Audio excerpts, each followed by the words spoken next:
Hello बच्चों, तो आज हम बात करेंगे एसिड एंड एसिड डेरिवेटिव के सेकेंड पार्ट में। तो चलिए एक एक क्वेश्चन को देखना स्टार्ट करते हैं। Benzoyl chloride on treatment with ammonia give. देखिए बेंजोइल क्लोराइड क्या होता है, आपके पास में एसिड हैलाइड फॉर्म है ये, तो COCl की रिएक्शन हम लोग करते हैं अमोनिया से। तो अमोनिया से रिएक्शन करेंगे तो क्या होगा, कुछ इस तरीके की रिएक्शन होगी। यहाँ से Cl और यहाँ से जो होगा H जो होगा वो निकल जाएगा, और H और जब हम Cl यहाँ से निकाल देंगे तो यहाँ पर CONS2 का फॉर्मेशन होगा। इसको बोलते हैं हम लोग बेंजामाइड। क्या बोलते हैं इसको? बेंजामाइड। तो यानी कि इसका मतलब जो फॉर्मेशन होता है वो कौन सा फॉर्मेशन होगा? बेंजामाइड का होगा। अब इसमें एक दो इम्पॉर्टेंट पॉइंट है। यहाँ पर जो अमोनिया जो लेते हैं वो हमेशा टेकन इन एक्सिस फॉर्म लेते हैं, इन एक्सिस। और क्यों एक्सिस लेते हैं? क्योंकि साथ में एक और प्रोडक्ट यहाँ पर बनता है, वो कौन सा बनता है? NH4Cl बनता है, और ये NH4Cl जो होता है ये इसको रोकता है। तो जितना NH4Cl होगा बनने से रोकेगा, तो NH4Cl जितना होगा वो यहाँ से इसको हटाते चले जाते हैं, क्योंकि अमोनिया जो होता है वो बेस की तरह से भी वर्क करता है, एक्ट एज बेस। तो ये भी एक छोटा सा पॉइंट था जो आपको मैंने साथ में बता दिया। फिलहाल यहाँ पर अगर हम बात करें तो यहाँ पर हमें जो फॉर्मेशन होगा वो बेंजामाइड का होगा। Synthesis of an ester involve the reaction of alcohol with. देखिए एस्टर का फॉर्मेशन करना है और एल्कोहल हमारे पास में है। अब एल्कोहल के साथ में किसकी रिएक्शन की जाए कि उस कंडीशन पे एस्टर का फॉर्मेशन हो जाए। अब एस्टर हमारे पास में ये होता है, तो OR तो यहाँ से चलो दिख रहा है हमको, ठीक है। अब यहाँ पर एसिड डेरिवेटिव कुछ लाना पड़ेगा। कीटोन के साथ रिएक्शन करेंगे तो कीटोन के साथ में तो ये न्यूक्लियोफिलिक एडिशन वाली कंडीशन आ जाएगी, ठीक है। तो ये पॉसिबल नहीं है। एमाइड लेके आते हैं तो एमाइड के साथ में भी ये कंडीशन फॉलो नहीं करेगा, ठीक है। तो इस जगह पर अमोनिया का फॉर्मेशन यानी NH2 ग्रुप इतनी आसानी से निकल नहीं सकता। ग्रिग्नार्डिजन के साथ करेंगे तो एल्केन का फॉर्मेशन करेगा। तो एक ही बचता है हमारे पास में, कौन सा बचता है? RCOCl। तो RCOCl में Cl ये और H यहाँ से रिमूव हो जाए, ठीक है। तो न्यूक्लियोफिलिक एडिशन रिएक्शन ये करेगा ना, तो कौन कौन सी करता है, चलो ये भी बताया। तो न्यूक्लियोफिलिक एडिशन एलिमिनेशन प्रोसेस, ये दोनों कंडीशन यहाँ पर होती हैं जिसके कारण से ये फॉर्मेशन करेगा। तो ये बनेगा RCOOR यानी एस्टर का फॉर्मेशन होगा। किसके थ्रू होगा? हमारे पास में होगा एसिड क्लोराइड के through. The product is form when acetic acid react with P2O5। देखिए P2O5 की एक बड़ी खासियत होती है, P2O5 जो होता है डिहाइड्रेटिंग एजेंट होता है, डिहाइड्रेशन करता है, ठीक है। डिहाइड्रेशन शो करता है यानी कि वाटर का रिमूवल करता है। अब एसिटिक एसिड हम अगर ले रहे हैं तो एसिटिक एसिड के हमें 2 मोल लेने पड़ेंगे। यहाँ पर एक एसिड तो हमें ऐसे रखना पड़ेगा और एक एसिड हमें ऐसे रखना पड़ेगा। 2 मोल लेने पड़ेंगे, चाहे तो आप सेम ले लें चाहे आप डिफरेंट ले लें, ठीक है। तो यहाँ पर वाटर का रिमूवल हो जाएगा, और जब वाटर का रिमूवल होगा तो ये बेसिकली एनहाइड्राइड का फॉर्मेशन करेगा। किसका फॉर्मेशन करेगा? एनहाइड्राइड। तो ये एनहाइड्राइड है, that is called the acetic anhydride. Anhydride का फॉर्मेशन करेगा, ठीक है। तो एसिटिक एनहाइड्राइड होगा, यानी कि थर्ड ऑप्शन हमारा यहाँ पर इसके लिए सही है। The decreasing order of reactivity toward nucleophilic acylation substitution। देखिए न्यूक्लियोफिलिक एसाइलेशन सब्स्टिट्यूशन किस पर डिपेंड करता है? देखिए सिचुएशन कुछ ऐसे होती है कि यहाँ पर एक लीविंग ग्रुप लगा होता है, और उस लीविंग ग्रुप में क्या होता है, लीविंग ग्रुप के साथ में यानी इस कंपाउंड के साथ में न्यूक्लियोफाइल की अटैकिंग करते हैं। अब न्यूक्लियोफाइल की अटैकिंग करने के लिए सबसे बेस्ट यानी रिएक्टिविटी की बात करें तो इस पर नेगेटिव, इस पर पॉजिटिव चार्ज तो है, ये जानते ही आप लोग। तो न्यूक्लियोफाइल इस पर अटैक करेगा, तो न्यूक्लियोफाइल अटैक करेगा इस पर। पहली चीज़ तो ये हो गई। दूसरी चीज़ यानी कि क्या होनी चाहिए, बेसिक रिक्वायरमेंट क्या होनी चाहिए? एक तो कार्बन एटम पर पॉजिटिव चार्ज जो होना चाहिए वो ज़्यादा होना चाहिए, ठीक है। और दूसरी बात है कि L जो होगा वो कैसा होना चाहिए? बेटर लिविंग ग्रुप होना चाहिए। जितना अच्छा लिविंग ग्रुप यहाँ पर होगा उतनी ही अच्छी रेट ऑफ रिएक्टिविटी होगी। तो L जो होना चाहिए that is the better leaving group होना चाहिए। अब लिविंग ग्रुप जो है वो किस पर डिपेंड करता है? लिविंग ग्रुप जो नेचर होता है वो बेसिकली डिपेंड करता है बेसिसिटी पे। तो leaving nature inversely proportional to the basicity. तो बेसिसिटी जिसकी ज़्यादा होगी उसका लिविंग नेचर कम होगा। और बेसिसिटी में अगर हम ऑर्डर देखें तो बेसिसिटी का जो ऑर्डर होता है, बेसिसिटी का जो ऑर्डर होगा सबसे ज़्यादा बेसिसिटी NH2, फिर देन कौन सा शो करता है RO माइनस, फिर देन कौन सा होता है RCOO minus and then Cl। भाई एसिडिक कैरेक्टर का उल्टा होता है, HCl सबसे अच्छा एसिड, फिर आपका कार्बोक्सिलिक एसिड, फिर अल्कोहल और फिर अमीन। तो बेसिसिटी कैसा होगा? रिवर्स। तो जितना अच्छा बेटर लिविंग बेसिस जितना अच्छी बेसिसिटी शो करेगा उतने ही लेस लिविंग नेचर होगा। तो लेस लिविंग नेचर यानी कि NH2 जो होगा ये लेस लिविंग नेचर शो करेगा, ठीक है। और Cl माइनस जो होगा ये बेटर या बेस्ट लिविंग नेचर शो करेगा, यानी मोर लिविंग नेचर शो करेगा। तो मोर लिविंग नेचर शो करने के कारण से ये जो होगा हाईली रिएक्टिव होगा। तो यहाँ पर अगर हम ऑर्डर देखें तो सबसे ज़्यादा रिएक्टिविटी जो होती है RCOCl की होगी, फिर हमारे पास में एनहाइड्राइड आ जाएगा, फिर हमारे पास में एनहाइड्राइड आएगा, फिर एनहाइड्राइड के बाद में हमारा RCOCl RCOOR सॉरी यहाँ पर होगा एस्टर। तो ये हो जाएगा हमारे पास में RCOO, यहाँ पर R ले लो और फिर लास्ट में जाएगा आपका RCONH2। तो ये ऑर्डर जहाँ मिल जाए वो हमारा आंसर होगा। तो अब इसको देखना चाहें तो ये हमें मिलेगा, देखो कहाँ पे मिल रहा है, फर्स्ट आएगा, फर्स्ट के बाद में हमारा फोर्थ आना चाहिए, फर्स्ट फोर्थ, फिर आ जाएगा सेकेंड और फिर थर्ड, यानी कि इसका मतलब ये ये हमारा सेकेंड ऑप्शन करेक्ट है। एनहाइड्राइड हमारे पास में on reduction with lithium aluminium hydride. देखिएगा कभी भी एनहाइड्राइड की जब भी हम रिडक्शन करते हैं तो एनहाइड्राइड के रिडक्शन से हमेशा जो फॉर्मेशन होता है दैट इज द अल्कोहल।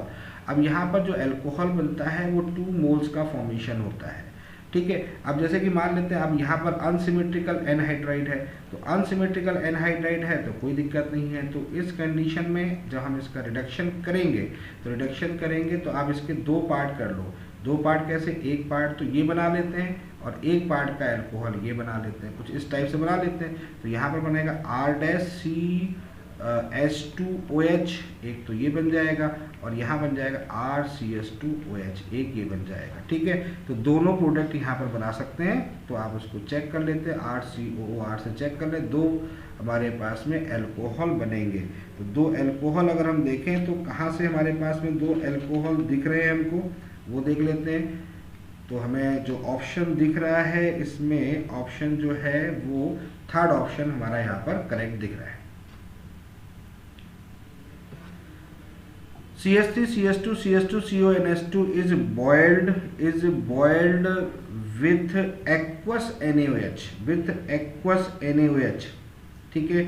तो aqueous NaOH वाली कंडीशन यहाँ पर है with the reaction mixture is acidified with the HCl, the product obtained। देखिए यहाँ पर लिखा हुआ aqueous NaOH, इसका मतलब यहाँ पर वाटर है और वाटर जब होता है तो वाटर में एसिड डेरिवेटिव जो भी होते हैं उनकी हाइड्रोलिसिस हो जाती है। तो CH3, CH2, CH2, CONH2, तो आप तो सबसे पहले तो हाइड्रोलिसिस कर दो।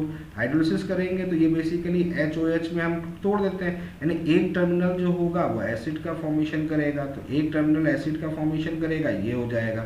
और साथ में यहाँ क्या बनेगा? अमोनिया। अच्छा, अमोनिया बनने से क्या हुआ, यहाँ पर हमने बाद में क्या लिखा? HCl भी तो लिखा है और HCl लिखा हुआ है, इसका मतलब HCl किसके साथ में? ये HCl कैसा होता है? ये हमारा होता है एसिड। और अमोनिया कैसा होता है? हमारा बेस होता है। तो बेस होता है तो इसके साथ में HCl मिलके NH4Cl भी बना देगा। तो NH4Cl बना देगा तो इसका थर्ड ऑप्शन हमारा करेक्ट होगा। Acetamide with ethyl acetate can be described by the reacting with. Actually में दोनों को डिफ्रेंशिएट किससे कर सकते हैं? देखिए RCONH2 एस्टामाइड होता है, ethyl acetate CH3 C double bond O OC2H5 ethyl acetate, ठीक है।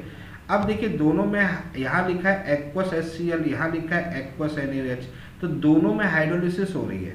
अगर हम हाइड्रोलिसिस करते हैं तो हाइड्रोलिसिस करने में क्या फॉर्मेशन करेंगे, हाइड्रोलिसिस यहाँ पर करेंगे तो HOH का फॉर्मेशन होगा, तो एक टर्मिनल तो एसिड का फॉर्मेशन कर लेगा और एक टर्मिनल अल्कोहल का फॉर्मेशन कर लेगा, तो दोनों ही कंडीशन में तो यहाँ पर ये सेम प्रोडक्ट बनाएंगे, यानी फर्स्ट और सेकेंड तो डिफ्रेंशिएट कर नहीं सकते।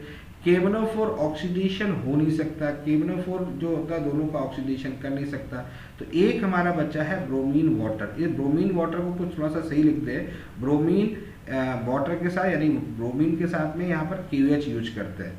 तो जब ब्रोमीन के साथ में KOH यूज करते हैं तो एसिड एमाइड जो होता है RCONH2 Br2 bromine in the presence of KOH जो होता है वो R आपका बनाता है RNH2, ठीक है, प्राइमरी अमीन, और एक लेस कार्बन एटम का प्रोडक्ट होता है, यानी कि 1 लेस कार्बन प्रोडक्ट होता है, ठीक है। तो 1 लेस कार्बन प्रोडक्ट होता है, इससे ही बनता है। और इस रिएक्शन का नाम भी बड़ा इंटरेस्टिंग है, that is called the Hoffmann bromide reaction, ठीक है। तो इसके थ्रू हम कर सकते हैं, जबकि यहाँ पर क्या होता है, इसके साथ में रिएक्शन पॉसिबल नहीं है, यानी फोर्थ ऑप्शन जो होगा ये हमारा करेक्ट होगा। A compound with molecular formula C4H10O4, ये हमारा कोई कंपाउंड है, on acylation with acetic anhydride, ठीक है, acylation with acetic anhydride give a compound with molecular formula C12H18O8, the how many hydroxyl group are present in the compound. अब देखिए यहाँ पर क्या कंडीशन है, एसाइलेशन हो रहा है, एसाइलेशन तो आप जानते हो RCOCl वाली कंडीशन है, ठीक है, with acetic anhydride, acetic anhydride के साथ में ये कंडीशन है। तो चलो इसको मैं ऐसे सॉल्व करता हूँ। सबसे पहले मैं बात करता हूँ मॉलिक्यूलर मास ऑफ C4H10O, पहले ये तो पता करना है कि कंपाउंड में है क्या क्या। तो C4H10O4, इसका अगर मॉलिक्यूलर मास देखेंगे तो 12 multiply by 4 plus 10 multiply by 1 plus 12 plus 16 multiply by 4, तो ओवरऑल जब इसको सॉल्व करोगे तो ये वैल्यू जाएगी 122। अच्छा, अब इससे बन क्या रहा है ये भी देख लेते हैं। तो मॉलिक्यूलर फॉर्मूला या molecular mass of the C12H18O8, इससे बन क्या रहा है ये भी देख लेते हैं। तो यहाँ पर है, इसका मॉलिक्यूलर मास भी देख लेते हैं। तो 12 multiply by 12 plus 1 into 18 plus 16 multiply by 8, ये हो जाएगा आपका 290। तो आप एक चीज देख रहे हो, इस कंपाउंड से ये कंपाउंड का फॉर्मेशन हो रहा है, इसका मतलब है कि कितना मॉलिक्यूलर मास इंक्रीज हो रहा है, ये भी आप देख सकते हैं। तो मॉलिक्यूलर मास इंक्रीज कितना हो रहा है, वो हो रहा है आपका 290 minus 122, that's mean 168 molecular mass increase हो रहा है। अब मॉलिक्यूलर मास इंक्रीज होने के लिए कंडीशन क्या है, वहां पर OH ग्रुप तो होगा ही होगा। अगर हम देखें तो जैसे ये OH ग्रुप है वहां का, और यहाँ का जो प्रेजेंट होगा Cl C double bond OR या CH3 जो भी ले लो, तो यानी कि ये OH ग्रुप होगा, तभी तो यहाँ पर एसाइलेशन से Cl यहाँ से रिमूव हो जाएगा, यानी ये चीज़ यहाँ से रिमूव होगी। तो जितने यहाँ पर OH ग्रुप होंगे उतने ही यहाँ से Cl रिमूव हो जाएंगे। क्लियर है? तभी इससे क्या बनेगा, इससे बनेगा O double bond O CH3, ये चीज़ समझ में आ रही है। और साथ में क्या बन जाएगा, HCl बन जाएगा। तो अब हम यहाँ पर एक चीज़ देख सकते हैं कि इस OH ग्रुप के थ्रू कितना मॉलिक्यूलर मास इंक्रीज हुआ है। तो कितना OH, कितने OH के साथ, कितने OH के थ्रू ये मॉलिक्यूलर मास इंक्रीज हुआ है। तो हम लिखेंगे increases in molecular mass due to 1 OH group. और ये कैसे निकालेंगे, ये निकालेंगे मॉलिक्यूलर मास ऑफ कौन सा हो जाएगा, COCH3, ये वाला, ये मॉलिक्यूलर मास यहाँ पर COCH3 वाला, ठीक है, माइनस क्या होगा, हाइड्रोजन यहाँ से है ना, ये हाइड्रोजन इधर भी तो रिमूव हो रहा है, तो हाइड्रोजन रिमूव हो रहा है, तो atomic mass of hydrogen. Clear? तो यहाँ से अगर मॉलिक्यूलर मास COCH3 देखेंगे तो ये हो जाएगा 2 मल्टीप्लाई बाई 12 प्लस इसका ले रहा हूँ मैं 16 oxygen 16 plus 3 hydrogen minus 1, that's mean 42। तो इससे रिएक्शन करने से यहाँ पर जो चेंज आएगा 42 का आएगा। अच्छा, कितना इंक्रीज हो गया, 168। तो अब नंबर ऑफ OH ग्रुप निकाल सकते हैं, कितने number of OH group present होंगे। तो 168 इंक्रीज कर रहे हैं और 1 से कितना हो रहा है, 42 का चेंज हो रहा है। तो इसका मतलब यहाँ पर कितना आएगा, 4 जो होंगे वो OH ग्रुप प्रेजेंट होंगे, तभी ये रिएक्शन पॉसिबल है। तो फाइनली जो हमारा आंसर निकल के आएगा that is the 4। The product formed by the reaction of acetamide with Br2 in the presence of NaOH। देखिएगा हमारे पास में एसिटामाइड ले लो, RCONS2 हमने एसिटामाइड ले लिया और इसकी रिएक्शन करते हैं Br2 in the presence of NaOH। बहुत इंपॉर्टेंट रिएक्शन है ये, और इसमें जो प्रोडक्ट का फॉर्मेशन होता है दैट इज द RNS2। ये रिएक्शन जो होती है, ये जो प्रोडक्ट बनता है वो लेस 1 कार्बन एटम का बनता है, पहली चीज़ तो ये। और दूसरी बात है यहाँ पर मैकेनिज्म तो आप जानते होंगे, Br जो होता है H निकल के यहाँ पर ये सारी चीज़ें यहाँ पर फॉलो होती है, NS2 फॉर्म बनता है यहाँ पर। तो ये जो रिएक्शन होती है इसको हम लोग बोलते हैं that is the Hofmann bromamide reaction. Clear है, तो हॉफमैन ब्रोमाइड रिएक्शन भी इसको बोलते हैं। तो ये नाम भी इंपॉर्टेंट है और कंपाउंड भी इंपॉर्टेंट है। तो अब एस्टामाइड ले लो तो यहाँ पर क्या होगा, CH3CONS2 होगा, तो एक CO हटा दो, यहाँ पर NS2 ले लो, CH3NS2, यानी कि इसका मतलब 4th ऑप्शन जो होगा ये हमारा करेक्ट होगा। आपके पास में एक एमाइड फॉर्म है, ठीक है, बेंजामाइड फॉर्म है। बेंजामाइड के साथ में यहाँ लिखा है KOBr। ये KOBr basically KOH plus Br2 का कंपोजिशन फॉर्म है, ठीक है, KOH प्लस Br2, और इसको अपन ने हीट किया है। तो ये बेसिकली जो रिएक्शन है ये है हॉफमैन ब्रोमाइड रिएक्शन। क्लियर। और इस रिएक्शन में सबसे पहली चीज़ क्या होती है कि एक CO यहाँ से रिमूव हो जाता है और इस कंडीशन पे यहाँ पर एनिलीन का फॉर्मेशन होता है, यानी कि यहाँ पर 1 लेस कार्बन एटम प्रोडक्ट का फॉर्मेशन होता है, ठीक है। तो 1 लेस कार्बन एटम का प्रोडक्ट का फॉर्मेशन होता है। तो इस कंडीशन में जब इसको रिमूव करते हैं तो ये हमारा 4th ऑप्शन जो होगा ये हमारा करेक्ट होगा। Give the order of easy of esterification of the following acid. अब स्टेरिफिकेशन की बात करते हैं तो स्टेरिफिकेशन बेसिकली क्या होता है, स्टेरिफिकेशन में एक एसिड मॉलिक्यूल और एक अल्कोहल मॉलिक्यूल ये यूज होता है, और इसमें क्या होता है यहाँ से H और यहाँ से OH निकलता है, यानी ये OH और ये H निकलता है, ठीक है। या ये कह सकते हैं ऑक्सीजन पर लोन पेयर ऑफ इलेक्ट्रॉन होते हैं, तो ये लोन पेयर ऑफ इलेक्ट्रॉन इस पर अटैक करता है और अटैक करके ये एस्टर का फॉर्मेशन करता है। तो यहाँ पर जो कंडीशन है न्यूक्लियोफिलिक एडिशन की रिएक्शन की कंडीशन है। तो न्यूक्लियोफिलिक एडिशन जितना अच्छा होगा उतना अच्छा रेट होगा, यानी कि रेट जो होगा basically is directly proportional to nucleophilic addition, ठीक है। अब न्यूक्लियोफिलिक एडिशन रिएक्शंस के लिए क्या कंडीशन है, तो न्यूक्लियोफिलिक एडिशन रिएक्शन में कार्बन एटम पर जितना ज़्यादा पॉजिटिव चार्ज प्रेजेंट होगा, ठीक है, उतना ही अच्छा न्यूक्लियोफाइल जो होगा वो इस पर अटैक करेगा। तो कार्बन पॉजिटिव चार्ज की बात करते हैं, पॉजिटिव चार्ज किस पर ज़्यादा होगा, तो कार्बन पॉजिटिव चार्ज, देखिए यहाँ पर पॉजिटिव चार्ज हो रहा है, जैसे मान लेता हूँ यहाँ पॉजिटिव चार्ज है, यहाँ पॉजिटिव चार्ज है, यहाँ पॉजिटिव चार्ज है, यहाँ पॉजिटिव चार्ज है, ठीक है। अब न्यूक्लियोफाइल अटैक कर रहा है, तो न्यूक्लियोफाइल अटैक कर रहा है तो कार्बन पॉजिटिव चार्ज किसके डायरेक्टली प्रोपोर्शनल होगा, -m - i के, ठीक है। और +i+m अगर लगा लोगे तो ये इनवर्सली प्रोपोर्शनल हो जाएगा कार्बन पॉजिटिव चार्ज। क्लियर है, समझ में आ रही बात।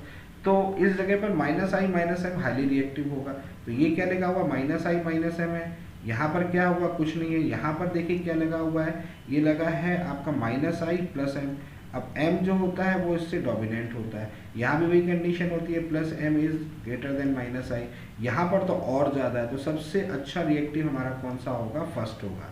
तो फर्स्ट होगा, फिर उसके बाद सेकेंड होगा, फिर थर्ड होगा और फिर फोर्थ होगा। ये ऑप्शन हमें करेक्ट दिख रहा है। तो फर्स्ट, सेकेंड, थर्ड, फोर्थ हमें कौन सा ऑप्शन दिख रहा है, यानी कि फर्स्ट ऑप्शन ही दिख रहा है। हमारे पास में इक्वेशन है जिसमें A से B का फॉर्मेशन हो रहा है और फिर B की हाइड्रोलिसिस करके A हो रहा है। देखिए P2O5 क्या करता है, P2O5 डिहाइड्रेशन करता है, यानी कि फर्स्ट ऑफ ऑल पहले तो आप डिहाइड्रेशन करिए और डिहाइड्रेशन के बाद में यहाँ पर क्या कर लीजिए, फिर से दोबारा हाइड्रोलिसिस कर लीजिए तो उसका फॉर्मेशन फिर से हो जाए। तो ये कंडीशन कहाँ से हो सकती है, ए हमसे पूछा गया है कि ए क्या होगा। तो P2O5 का यूज करते हैं एसिटिक एसिड में। देखो भाई वाटर कहाँ फॉर्मेशन हो सकता है, यहाँ पर वाटर फॉर्मेशन हो सकता है, ठीक है, क्लियर है। और वाटर फॉर्मेशन होने के बाद में दोबारा ये कंडीशन कर सकते हैं। तो यहाँ पर मैं आपको सिखा रहा हूँ कि सबसे पहले आपके पास में एसिड ले लो, एसिड के आप 2 मोल्स ले लो, 2 मोल्स ले लिए आपने, यहाँ पर OH हो गया, यहाँ से P2O5 किया आपने, तो P2O5 से यहाँ पर आपने क्या किया, वाटर का रिमूवल कर दिया। अच्छा, वाटर का जब रिमूवल करोगे तो इस कंडीशन में आपके पास में जो आएगा दैट इज द एनहाइड्राइड, और एनहाइड्राइड जो आ गया फिर से इसमें वाटर डाल दो, फिर से वाटर डाल दो, तो फिर से ये, तो ए बेसिकली ये है और बी बेसिकली ये है। तो ए ये है, बी ये है, ये प्रोडक्ट हमारा बनेगा। तो कौन सा ऑप्शन हमारा करेक्ट होगा, हमारा ए हमसे पूछ रहा है तो सेकेंड ऑप्शन करेक्ट होगा। Starting from propanoic acid the following reaction were carried out. Propanoic reaction ले रहे हैं तो CH3 CH2 COO है, that is the propanoic acid. SOCl2 के साथ रिएक्शन होता है तो SOCl2 में ये क्या बनाता है, CH3 CH2 CH3 CH2 COCl, है ना, ये प्रोडक्ट बनाता है COCl। फिर उसके बाद में अमोनिया के साथ रिएक्शन करते हैं तो अमोनिया के साथ में कुछ ऐसे कर लेते हैं, यहाँ H यहाँ OH निकाल लेते हैं, तो ये एसिडमाइड का फॉर्मेशन करेगा, CH3 CH2 CONS2, ठीक है। फिर उसके बाद में यहाँ पर ले रहे हैं Br2 प्लस KOH, और Br2 प्लस KOH जो होगा ये हॉफमैन ब्रोमाइड रिएक्शन को रिप्रेजेंट कर रहा है।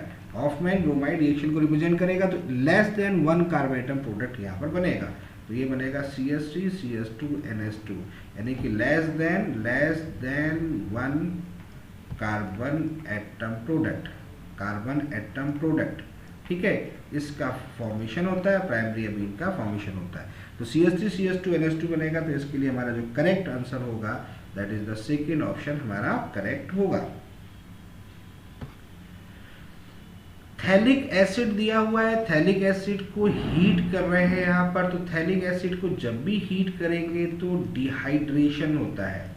थैलिक एसिड को जब भी अगर हम हीट करते हैं तो डिहाइड्रेशन होता है।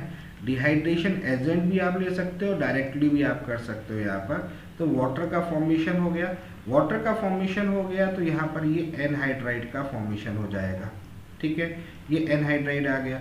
अब एनहाइड्राइड की रिएक्शन यानी कि ये हमारा क्या हो जाएगा, ए हो जाएगा।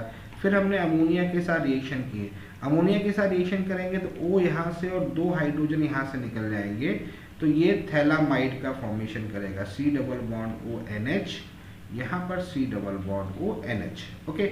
अब यहाँ तक रिएक्शन होने के बाद में फिर हम इसमें हाइड्रोलिसिस कर रहे हैं in the form of basic medium. तो हाइड्रोलिसिस जब आप करोगे यहाँ पर, तो हाइड्रोलिसिस में क्या होगा कि ये प्रोडक्ट कुछ इस टाइप से बन जाएगा, यानी हाइड्रोलिसिस करोगे तो HOH, तो एक जगह पर आपका क्या बन जाएगा, एक जगह पर आपका एसिड का फॉर्मेशन हो जाएगा और एक जगह पर CONS2 एसिडमाइड बनेगा, ठीक है। फिर देन हम यहाँ पर यूज कर रहे हैं Br2KOH। Br2KOH जो है ये हॉफमैन ब्रोमाइड रिएक्शन को शो करता है, हॉफमैन ब्रोमाइड रिएक्शन, ठीक है। और हॉफमैन ब्रोमाइड रिएक्शन क्या करता है, ये CO यानी लेस देन 1 कार्बन एटम का प्रोडक्ट बनाता है, तो यहाँ पर COOH हो जाएगा और देन यहाँ पर हो जाएगा NH2। ये आप चाहो तो Cl के साथ HCl के साथ यूज कर ले, तो HCl क्या होगा, एसिड है, ये बेस है, तो सॉल्ट का फॉर्मेशन करेगा। तो ये जो बेसिकली प्रोडक्ट यहाँ पर बना है, इस प्रोडक्ट को बोलते हैं एंथ्रालिक एसिड। क्या बोलते हैं इसको, anthranilic acid. That is the structures of the anthranilic acid, ठीक है, एंथ्रालिक एसिड, यानी कि थर्ड ऑप्शन हमारे लिए करेक्ट होगा। एसिडमाइड हमको दिया हुआ है, P2O5 दिया हुआ है, हीट किया हुआ है, इसका मतलब है डिहाइड्रेशन करता है। जब भी अगर हम इसका यूज करते हैं, डिहाइड्रेशन करता है, वाटर रिमूवल करता है, तो CH2 then C double bond ONH2।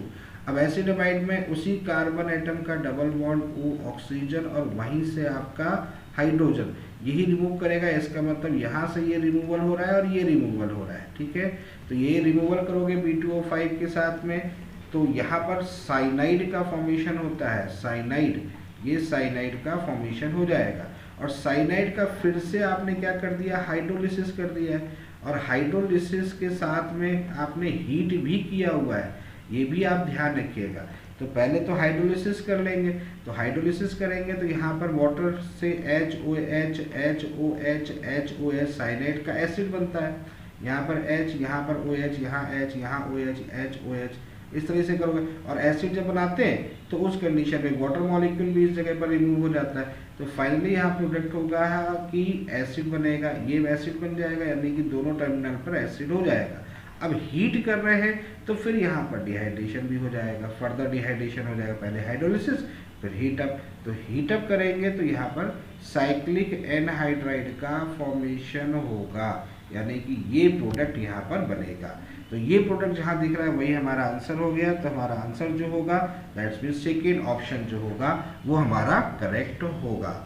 तो बच्चों ये रही आज की डीपीपी। चलिए फिर मुलाकात होगी नेक्स्ट डीपीपी के साथ।